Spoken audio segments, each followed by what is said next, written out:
সম্মানিত ওলামায়ে কেরাম, আমরা যে সিজনটাতে এখন আছি এই সিজনটা হলো শীতের সিজন। তো শীতের সিজন উপলক্ষে কয়েকটি প্রাসঙ্গিক মাসআলা, কয়েকটি জ্ঞাতব্য বিষয় শুধুমাত্র স্মরণ করিয়ে দিতে চাই। হয়তো একই বিষয়ে আগে আমরা আলোচনা শুনেছি অথবা কেউ জানি, তারপরেও যেহেতু আল্লাহ সুবহানাহু ওয়া তাআলা বলেছেন ওয়াযাক্কির ফাইন্না যিকরা তানফাউল মুমিনিন, আপনি মানুষকে স্মরণ করিয়ে দিন।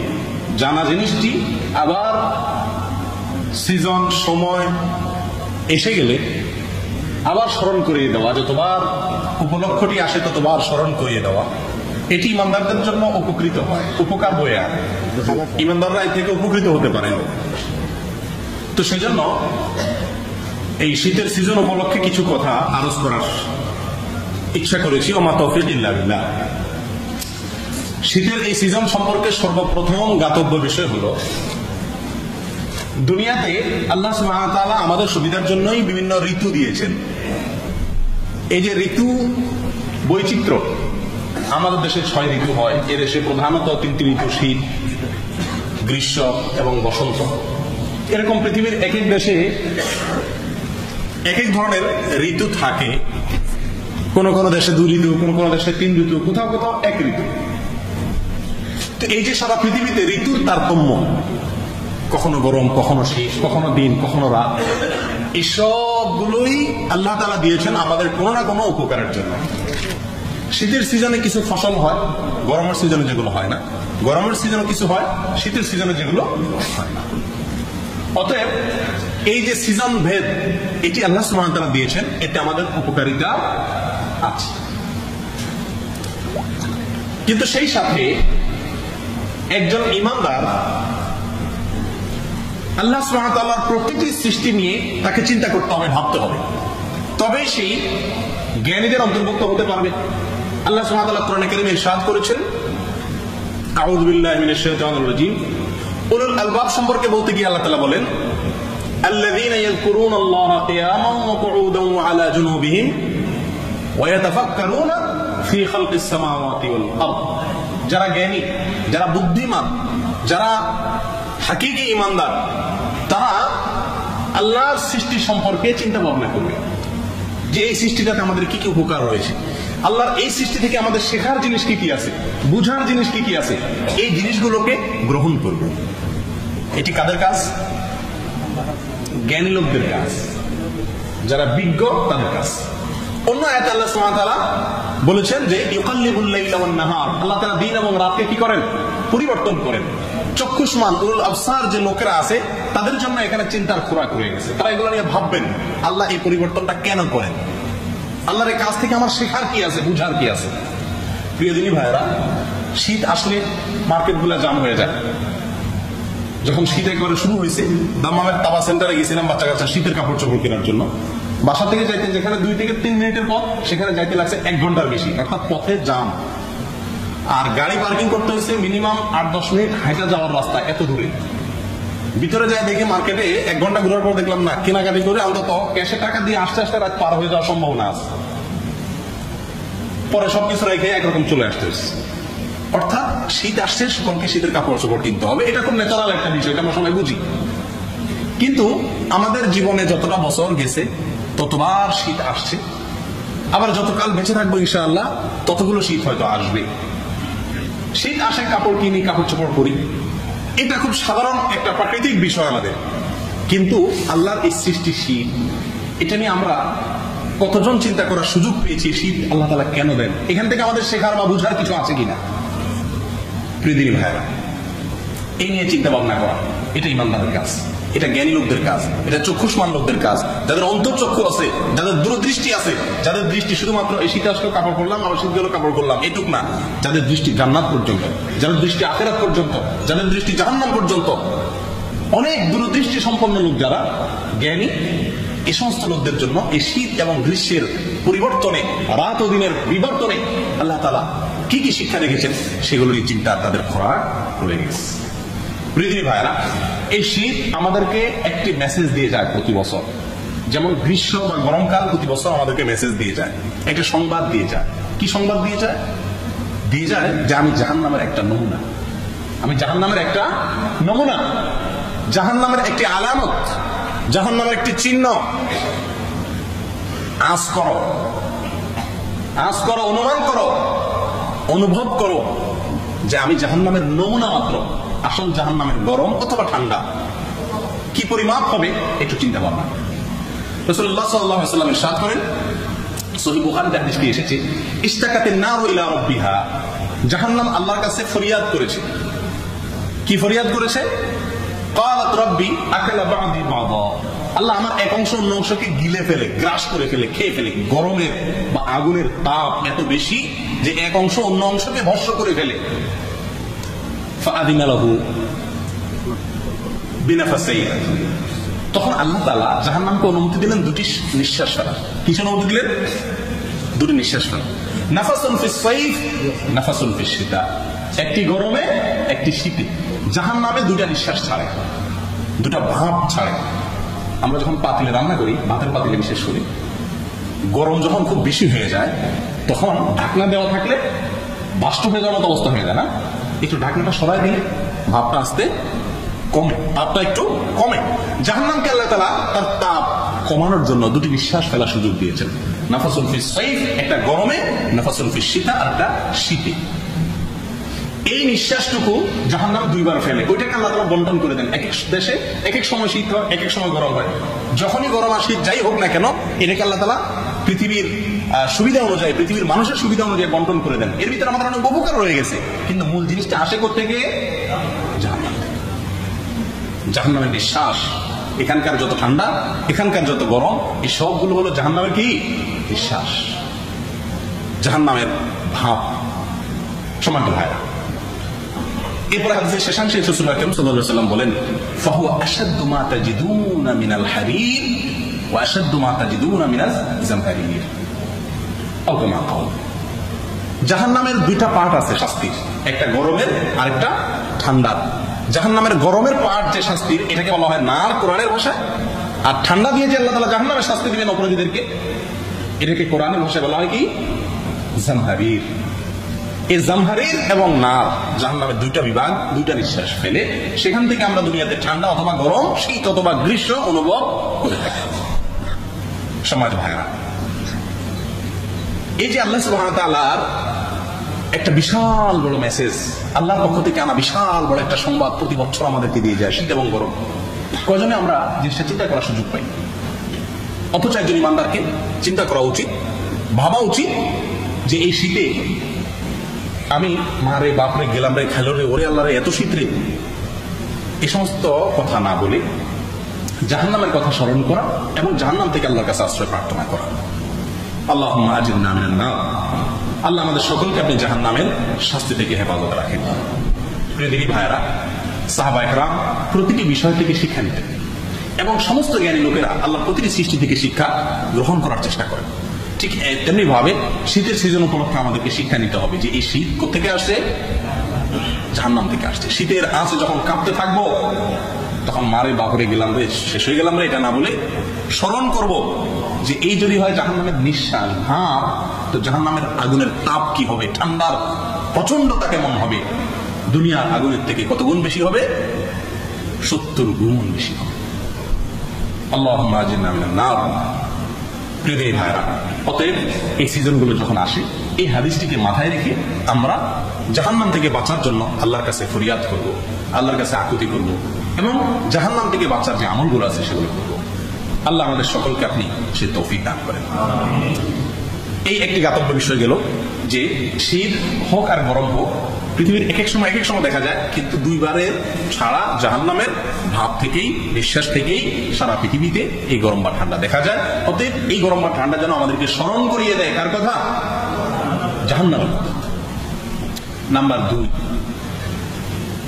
আল্লাহ সুবহানাহু ওয়া তাআলা এর নিয়ামতের কথা আমরা মনে করি, শীতের সিজন আসলে, বিশেষ করে শীত হোক গরম হোক সব সিজনে, এখন যেহেতু শীত চলছে, শীতের সিজন আসলে আমরা আল্লাহর একটি নিয়ামতের কথা স্মরণ করব। কি নিয়ামত? নিয়ামতটা হলো কোরআন কারীমের একাধিক জায়গায় আল্লাহ তাআলা এই নিয়ামতটির কথা আলোচনা করেছেন, বিস্তারিত আল্লাহ তাআলা আলোচনা করেছেন। আল্লাহ সুবহানাহু ওয়া তাআলা আমাদের জন্য পোশাক সৃষ্টি করেছেন। কি সৃষ্টি করেছেন? পোশাক। এই পোশাক থেকে আমরা অনেক উপকার পাই। এই পোশাকের ফলে আমরা গরম থেকে বাঁচতে পারি, ঠান্ডা থেকে আত্মরক্ষা করতে পারি, যুদ্ধে ব্যবহার করে সেখানে আত্মরক্ষা করতে পারি, বিভিন্ন সুবিধা পাই। এই সুবিধাটা যে আমরা ভোগ করতেছি, এটা এই জন্য ভোগ করতেছি যে আমরা বনি আদম হিসাবে পৃথিবীতে সৃষ্টি হয়েছি। আপনি শীতের দিনে লক্ষ্য করে দেখেন, আশেপাশে বহুত কুকুর, বহুত বিড়াল, বহুত মোরগ, বহুত ছোট ছোট প্রাণী, এরা শীতের প্রচন্ডতায় কম্পমান কাঁপতে থাকে। লক্ষ্য করছেন? কখনো দেখেন নাই যে এক কোণে পড়ে আছে, শীত নিবারণের কোনো ব্যবস্থা তার নাই। আর আল্লাহ সুবহানাহু ওয়া তাআলা আপনার জন্য, আপনাকে আইডিয়া দিয়েছেন, আপনি ঘর বানান, সেখানে থাকেন, আপনি শীতের পোশাক পরেন, কিনেন, গরিব হোক আর ধনী হোক, যার যার সামর্থ্য অনুযায়ী আত্মরক্ষা আপনি করতে পারেন। কিন্তু এই যে প্রাণীগুলো আছে, জঙ্গলে বৃষ্টি হয়, ঝড় হয় না, হয় না, তারা কি করে? এই ঝড়ে তাদের কষ্ট হয় না, হয় না? এই ঠান্ডা তাদের কষ্ট হয় না, হয় না? আল্লাহ সুবহানাহু ওয়া তাআলা নিয়ামত দিয়েছেন আমাকে আদম সন্তান হিসেবে সৃষ্টি করে, আমার মাথায় বুদ্ধি দিয়েছেন কিভাবে আমি আত্মরক্ষা করব, ব্যবস্থা দিয়েছেন। বিধায় আল্লাহ সুবহানাহু ওয়া তাআলার শুকর আদায় করব যে আল্লাহ, এই শীতের সিজনে তোমার কত প্রাণী কষ্টে থাকে, তাদের কষ্ট দূর করবার মতো কোনো বুদ্ধি, কোনো উপায় তাদেরকে তুমি দাও নাই, মাওলা আমাকে দিয়েছো, আমি তোমার নিয়ামতের ভুগি।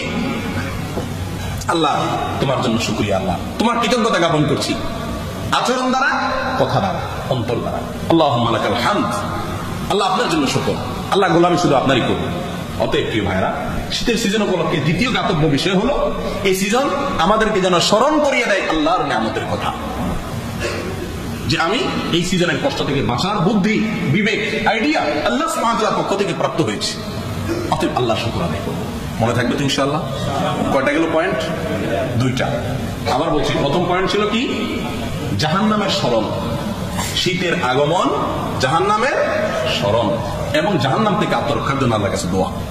দ্বিতীয় পয়েন্ট বললাম আল্লাহর নিয়ামতের স্মরণ, শীতের আগমন, আল্লাহর নিয়ামতের স্মরণ, আল্লাহকে স্মরণ করব।